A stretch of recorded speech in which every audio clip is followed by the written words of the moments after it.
He was 25 when he was forced to marry a 65-year-old woman, but she had very specific plans. Elias had never thought much about love or marriage. At 25, he was a young cowboy who lived for the open desert and the hum of his cargo ship's engines.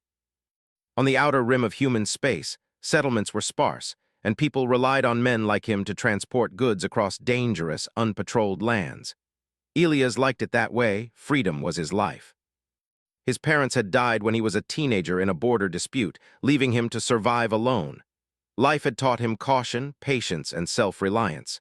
He trusted no one, and nobody trusted him more than necessary. That morning started like any other. Elias rode along the jagged cliffs of the Dristar Canyon, guiding his hover rig loaded with food, tools, and a few medical supplies to a remote settlement. Dust swirled behind him, stirred by the wind that always seemed to chase the desert across the horizon. He breathed the dry air deep, enjoying the stillness of the landscape. It was quiet, safe, until a message blinked across the holographic interface strapped to his forearm. It was from the ruling council of his home planet, not a client or a trade office. His stomach twisted the moment he read the words. Elias Carver, report immediately to Council Hall. Urgent. There was no explanation, no warning, just urgency. By the time he reached the capital, Elias could feel eyes following him. Rumors in the settlement spread faster than wildfire. Whispers of debts, legal problems, and political games. But nothing prepared him for the news he received at Council Hall. Elias, said Chairman Torin, a tall man with a sharp jaw and older features hardened by decades of politics. You are to be married. Elias blinked. I what? You are being assigned a bride, Torin continued. Lady Mara Vesh, she is 65 years old. The Union will settle a dispute between two powerful factions and secure stability across our colonies. Elias felt like the floor had dropped beneath him. Marriage, at 25, to a woman 40 years older. His mind spun, trying to imagine the scenario. He had expected danger in the frontier, maybe gunfights or cargo hijacks or betrayal from a rival transport company. But a forced political marriage, that was a kind of trap he hadn't anticipated. I don't understand, he said. Why me? Torin's eyes were calm, almost unreadable. Because you are honest, capable, and adaptable. Lady Mara chose you. Elias laughed nervously, though there was no humor in it. Chosen by a woman 40 years older than him, and why would she pick him? Was this some kind of test or punishment? Within hours, arrangements were made. Elias was escorted to Lady Mara's estate, a sprawling ranch located on the edge of the desert. It was unlike anything he had ever seen, a fusion of old frontier charm and advanced technology.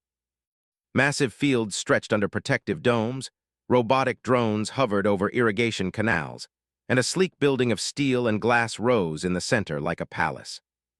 When he finally met Lady Mara, Elias almost expected a frail old woman, frailty hidden behind layers of rich fabric. Instead, she was commanding.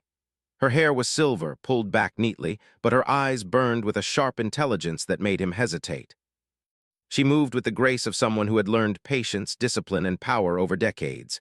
Elias Carver, she said, her voice calm, confident, almost musical.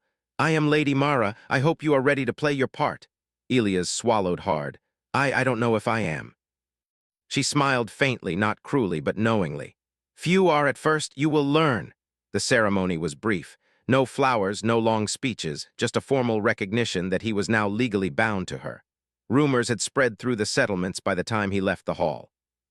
Everyone had their opinions. Some mocked him, some pitied him, and a few, with sharp eyes, noticed something different about Lady Mara. She was not a woman who sought to dominate. She was a strategist. And Elias, he realized slowly, had just become part of a plan far larger than himself. When he arrived at the estate, he was struck by its scale.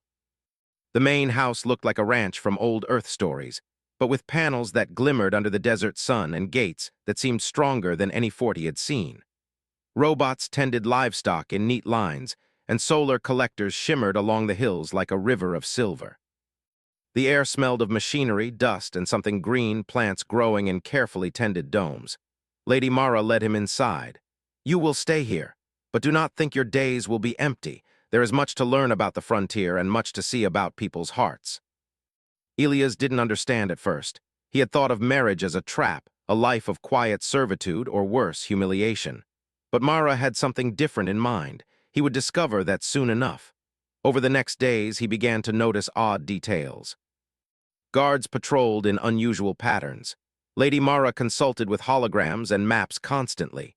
Strange messages came and went through hidden channels. It was clear she was preparing for something, though he didn't yet understand what. He tried to keep his distance, refusing to act like a servant, but Lady Mara was patient. She allowed him to keep his routines, checking shipments, riding the desert trails, keeping the old cowboy habits alive.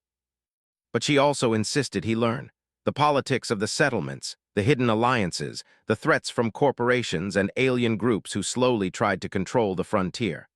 One afternoon, Elias accompanied her on a ride across the estate.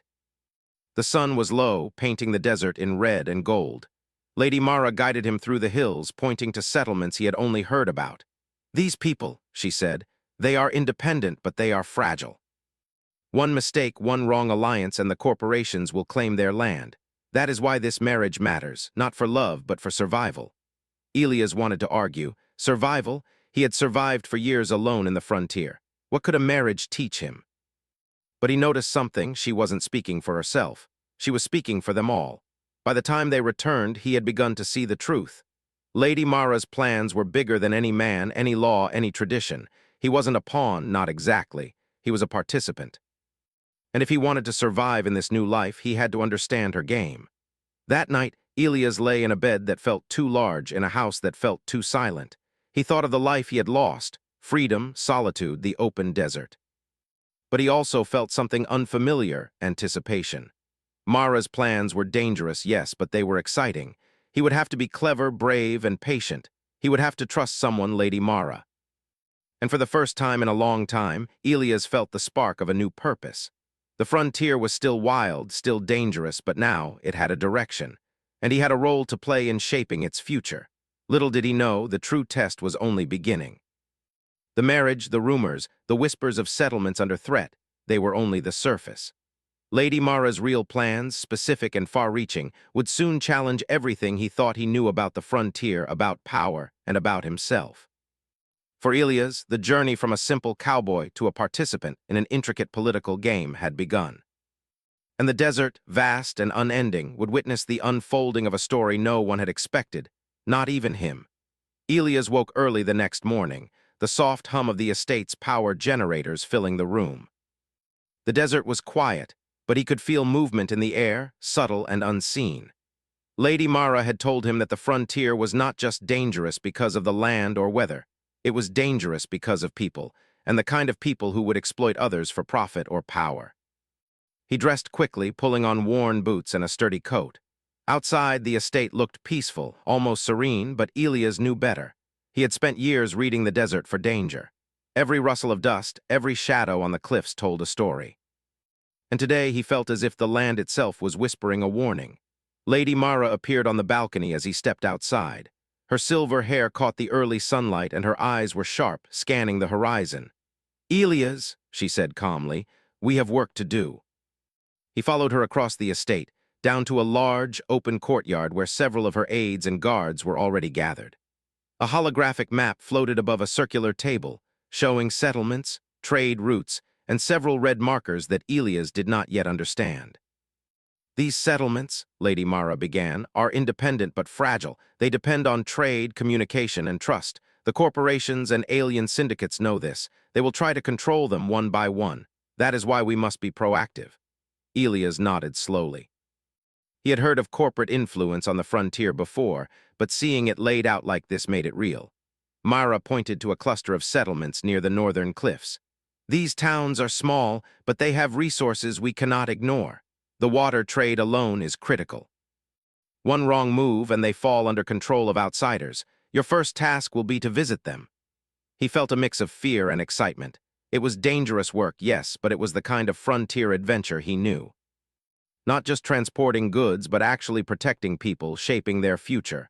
Lady Mara smiled faintly as if she read his thoughts.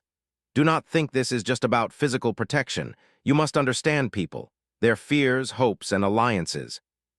A misstep in diplomacy can be as deadly as any gunfight." Over the next few days, Elias traveled with her across the settlements. Every stop revealed new lessons. Some communities were wary of outsiders, mistrusting even him. Others were desperate for leadership, willing to listen but uncertain whom to trust. Elias had to balance caution with confidence, learning quickly which words mattered, which promises could be kept, and which threats were real. One afternoon in a small settlement called Redstone Ridge, Elias noticed a group of mercenaries watching from a ridge. Their ships were sleek and black, clearly not part of the settlement. His instincts, honed over years in the desert, told him they were planning something. Lady Mara noticed too, her eyes narrowing. "They are testing us," she said quietly. "They want to see if we are weak." Elias clenched his fists. "Then we show them we are not." They spent the next hours fortifying the settlement. They reinforced gates, installed sensors, and warned the townspeople of the possible threat. When the mercenaries attempted to pressure the settlement for resources, they found no easy target. Elias coordinated defenses, using both old frontier tactics and the advanced tech Mara had at her disposal. The intruders retreated after realizing the settlement was not worth the risk. That night, as they camped outside under the desert stars, Elias finally spoke. "Lady Mara, why me? Why a 25-year-old cowboy for all this?" Mara looked at him, her face illuminated by the glow of the campfire. "Because you have qualities others lack. You are honest. You act without greed. And you understand the frontier, its dangers, and its freedom. I cannot teach someone who does not know the desert." Elias studied her. He had expected control, intimidation, or even arrogance. Instead, she spoke with clarity and purpose. Mara's marriage plan was never about age or desire or appearances. It was about preparation, about building a network of trust and resilience across a fragile frontier. As days passed, Elias' respect for her grew. He saw how much thought she had put into every move. The marriage, which he had feared, was not a trap but a training ground. She was molding him, preparing him for challenges he had never imagined. On their way back to the estate after several settlements, Mara stopped their transport at a hidden canyon overlook. Below, a small stream ran, dotted with small farms and wind turbines. "Look carefully, Elias," she said. "These people live their lives unaware of what could destroy them. That is why our work is necessary. The frontier is unforgiving, not because of the land, but because of those who take advantage of it." Elias nodded, feeling the weight of responsibility settle on him. He had always thought of himself as a simple cowboy, surviving day by day. But now he was part of something larger. He was learning diplomacy, strategy, and leadership, all under the guidance of a woman who had seen decades of life and knew its dangers. Then came the first true test. A courier arrived with a warning. A neighboring settlement had been overtaken by corporate enforcers. They demanded control of resources and claimed authority under laws that did not apply this far from central systems. The settlement had resisted, but their defenses were weak. If the frontier settlements did not act, more towns would fall. Lady Mara gathered Elias and her aides immediately. "This is what I was preparing for," she said. "We must act carefully but decisively. Too much force and we appear as aggressors. Too little and we lose our advantage." Elias felt the familiar thrill of danger mixed with fear. Mara's plan was clear. He had to act.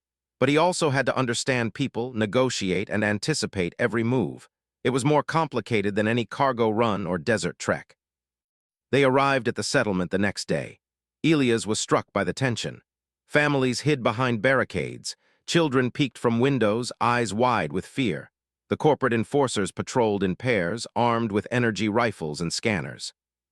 They were confident, arrogant, believing the town was theirs. Mara took the lead, speaking first. She negotiated with precision, appealing to the enforcers' self-interest while protecting the town. Elias moved silently, observing, understanding, and ready to intervene. When one enforcer made a sudden move to intimidate a townsman, Elias stepped forward, calm but firm. "Back off," he said. His voice carried the authority he had never known he possessed. The enforcer hesitated. He saw the coordination between Elias and Mara, the way the settlement had been prepared, and the strength in the young cowboy's stance. Slowly, tension eased and the enforcers withdrew, realizing that claiming the town would cost more than it was worth. As the town celebrated quietly, Mara turned to Elias. "You see now," she said softly, "this is what our marriage represents. Not companionship, not tradition, but action, preparation, and protection. You are no longer just a cowboy. You are a guardian." Elias felt a strange mix of pride and disbelief. He had survived the frontier alone, faced danger, and now he had purpose. He understood that the marriage was never meant to confine him. It was meant to guide him into a role he was ready for, though he had never realized it. That night back at the estate, Elias sat under the stars again. He thought about the townspeople, the corporate enforcers, and Lady Mara. Everything was changing. His life, once simple and isolated, now had meaning beyond himself. He was learning to see the frontier not just as land, but as a living network of people, alliances, and responsibilities. He also began to notice subtle changes in his own thoughts. He respected Mara not just as a teacher, but as a partner in this work. He could not yet name it, but he felt trust growing between them. Not the romantic kind, but something deeper: mutual respect, reliance, and understanding. The frontier was vast and unforgiving. But Elias had discovered that with the right guidance, the right choices, and the courage to act, it could be shaped for the better. Lady Mara's plans were still unfolding, and he knew that greater challenges lay ahead. But for the first time in his life, he did not fear them. He was ready to step into the larger world Mara had prepared him for. And he knew that this was only the beginning. Elias woke before dawn, the sky already glowing faintly with the first light of the twin suns. The desert outside Lady Mara's estate was quiet, but he could feel the tension in the air. Mara had told him that today would be important, that they would face a challenge requiring more than just courage. It would demand strategy, patience, and quick thinking. Elias was ready, though he did not yet know the full weight of what was coming. They rode out together, their hover bikes gliding over the sand like shadows. The settlements they passed were tense, people watching from the edges of their homes and farms. Rumors had spread of a coalition of traders and mercenaries planning to seize control of several outlying colonies. Elias had heard whispers of the Iron Hand, a group known for aggressive tactics and intimidation. Today, they would make their first move. Mara led him to a small canyon settlement called Dustvale, a place known for its rare mineral deposits and vital water sources. The town's defenses were minimal, relying mostly on its isolation and the courage of its people. Elias could see why the coalition had chosen it. A strike here would send a clear message to every settlement along the frontier. Elias, Mara said, her voice calm but firm, they expect fear, they expect hesitation. We must give them neither. Today you will take the lead in defending this town. Elias' stomach tightened. He had faced threats before, but this was different. He would not just react. He would have to make decisions that could save lives or cost them. Mara handed him a small comm device, connecting him to her network of scouts and guards. Communicate constantly, observe everything. Trust your instincts, but plan for the unexpected. As they approached Dustville, scouts reported movement along the ridges. Figures in black, carrying weapons and scanning devices, were advancing on the town. Elias felt the familiar rush of adrenaline, but Mara's presence beside him steadied his nerves. He dismounted, examining the settlement from a ridge above. Families hid behind makeshift barricades, and the townspeople stared with wide eyes, hoping for salvation. Here is what we do, Mara said. We create the illusion of strength. They must believe they will face organized resistance before we act. You will coordinate the town, the guards, and the few automated defenses I've installed. Elias nodded. For the first time, he felt the full scope of responsibility settle on his shoulders. He gave instructions quickly and clearly, moving from group to group. He guided the townspeople to safe positions, placed sensors in strategic locations, and set up warning signals along the paths the coalition would take. Mara observed silently, offering advice when necessary but allowing him to command. When the coalition finally approached, Elias saw their confidence waver. They had expected an easy takeover, a town ripe for intimidation. Instead, they faced barricades, traps, and a young cowboy moving with unexpected authority. Hold your positions, Elias called through the comms. Do not engage unless necessary. Make them think we are prepared for war. The first skirmish came quickly.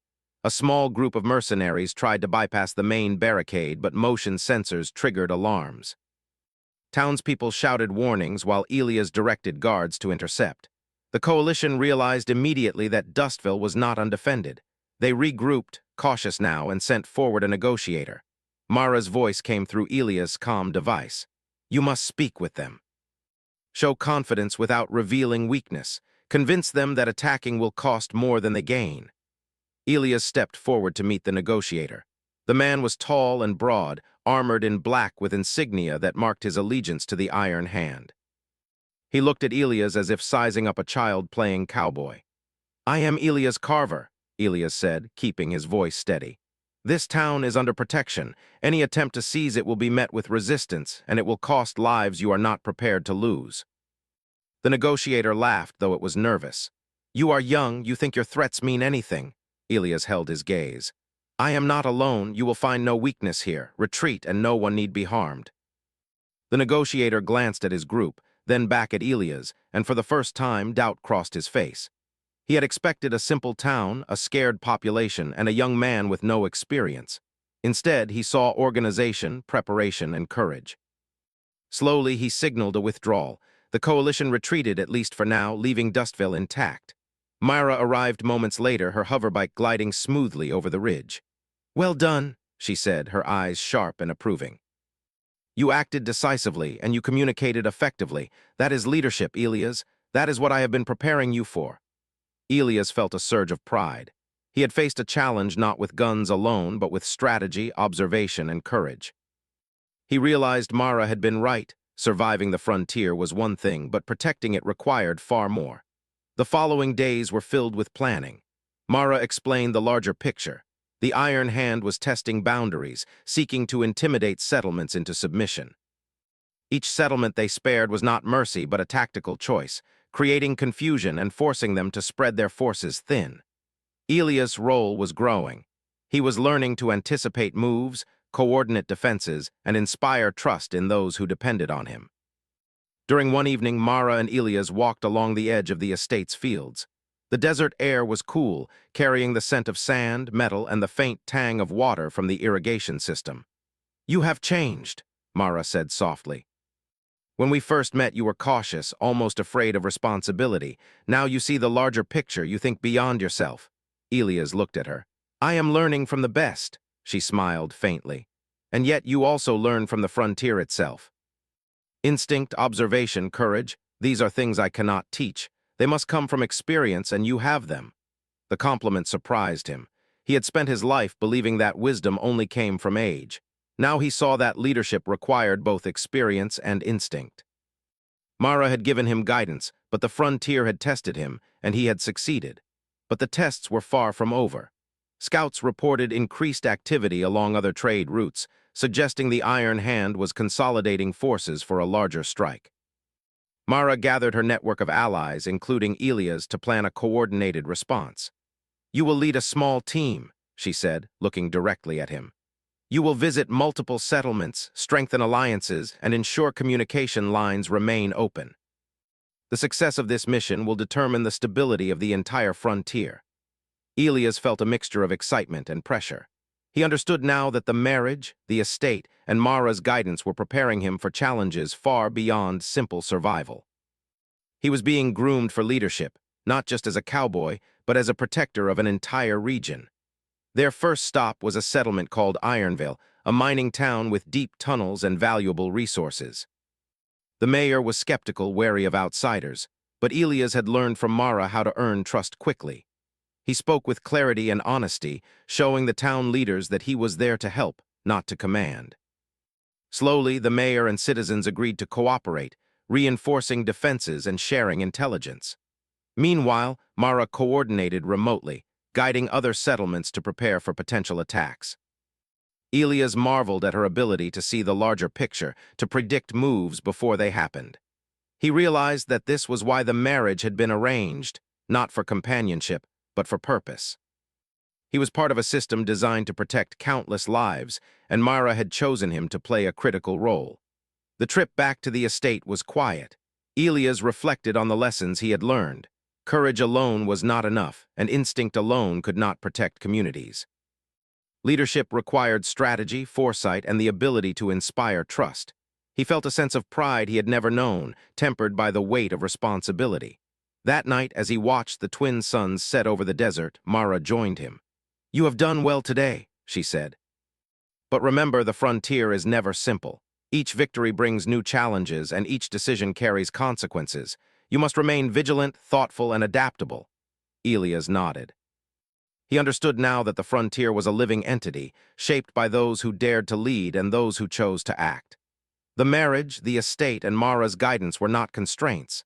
They were tools, shaping him into a guardian, a protector, and a leader. As the stars emerged over the desert, Elias felt a deep sense of purpose. He had faced danger, learned the value of strategy, and gained the trust of those he protected. But he also knew that greater threats were coming, challenges that would test not just his courage, but his judgment, loyalty, and ability to inspire others. He was ready, and the frontier, vast and wild, would bear witness to his growth. The young cowboy who had once survived alone was now part of something far larger, and together with Lady Mara, he would face whatever challenges the future held. The desert was quiet, but Elias knew it was only a calm before the storm. Word had come from scouts that the Iron Hand was gathering its full force, planning a decisive strike to seize control of multiple frontier settlements. Dustville, Ironville, and the other towns he had helped fortify were now in immediate danger.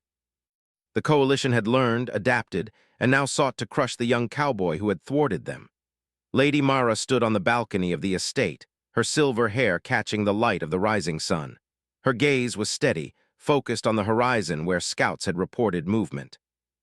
"Elias," she said, her voice calm but commanding, "this is the moment I have been preparing you for. You are not only defending towns, you are defending hope itself. The frontier looks to you." Elias swallowed hard. Responsibility pressed down on him, heavier than any sandstorm he had ridden through.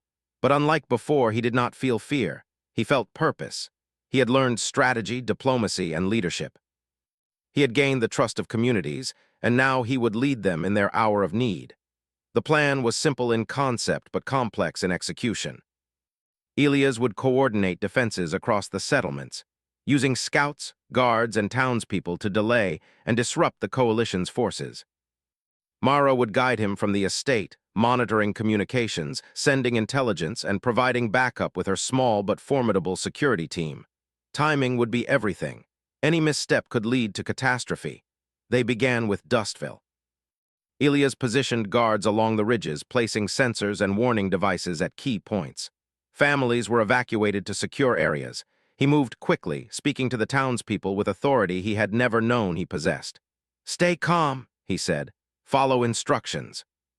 We protect each other, and no one will be harmed if we work together."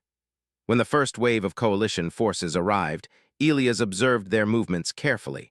They were strong, well-armed, and confident, but they underestimated the coordination and resolve of the settlements.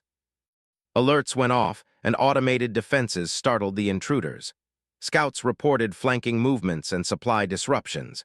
Elias acted quickly, directing reinforcements where they were needed most. "Block their advance here," he called, pointing to a narrow pass that could slow the coalition. "Use the terrain, make them fight for every step." The battle was intense but controlled. Dustville held its ground, forcing the coalition to retreat temporarily. But Elias knew this was only the beginning. Mara's comm came through, calm and precise. "They are regrouping. They will attack in force. Prepare Ironville and the other settlements. We cannot let them isolate any town." The next day, Elias rode with a small team to Ironville. Along the way, they observed coalition forces moving like shadows across the desert. Elias felt a mix of adrenaline and resolve. He was no longer just a cowboy. He was a strategist, a leader, and a protector of an entire region. At Ironville, he coordinated defenses with the mayor and townspeople. Barricades were reinforced, sensor grids activated, and communication lines secured. Mara monitored every move from the estate, providing guidance and anticipating the coalition's tactics. Elias felt the weight of responsibility, but he also felt confidence. He had learned from her, and now he was applying those lessons. The final confrontation came at dusk. The coalition attacked in force, expecting easy victory. Instead, they were met with resistance at every turn. Dustville and Ironville's defenders fought strategically, guided by Elias' commands. Mara's drones monitored the battlefield, providing intelligence that allowed townspeople to avoid danger and strike effectively. Elias moved through the settlements, coordinating defenses, giving orders, and inspiring courage. His voice carried over the desert, steady and commanding. "Hold your ground, protect each other, we are stronger together." The coalition tried to break the towns by targeting supply lines, but Elias anticipated their moves.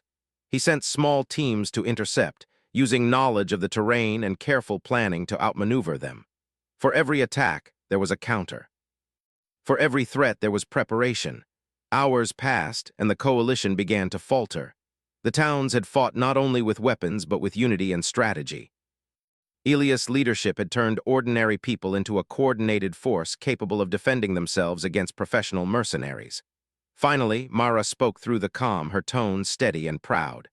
"They are retreating. Dustville and Ironville hold. You have done well, Elias. This is leadership. This is what the frontier needs." Elias felt a surge of relief and pride. He had faced the largest threat the settlements had encountered, and they had survived. But he also knew the work was not over.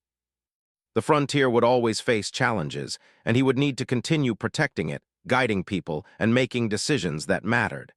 As night fell, Elias and Mara surveyed the desert from the estate's balcony. Fires burned in the distance, marking the coalition's retreat. Townspeople celebrated quietly, knowing their homes were safe, at least for now. "You have grown," Mara said softly. "From a young cowboy into a leader, the marriage was never about age or control or tradition. It was about preparing you for this. You understand now, do you not?" Elias nodded, gazing out at the settlements. "I do. I see the purpose. I see the responsibility, and I am ready." Mara's eyes softened. "Good. Remember, the frontier is not just land. It is people, alliances, trust, and courage. Protect that, and you protect everything." In the following days, Elias helped reorganize the settlements, creating communication networks, emergency plans, and alliances that would strengthen the frontier against future threats.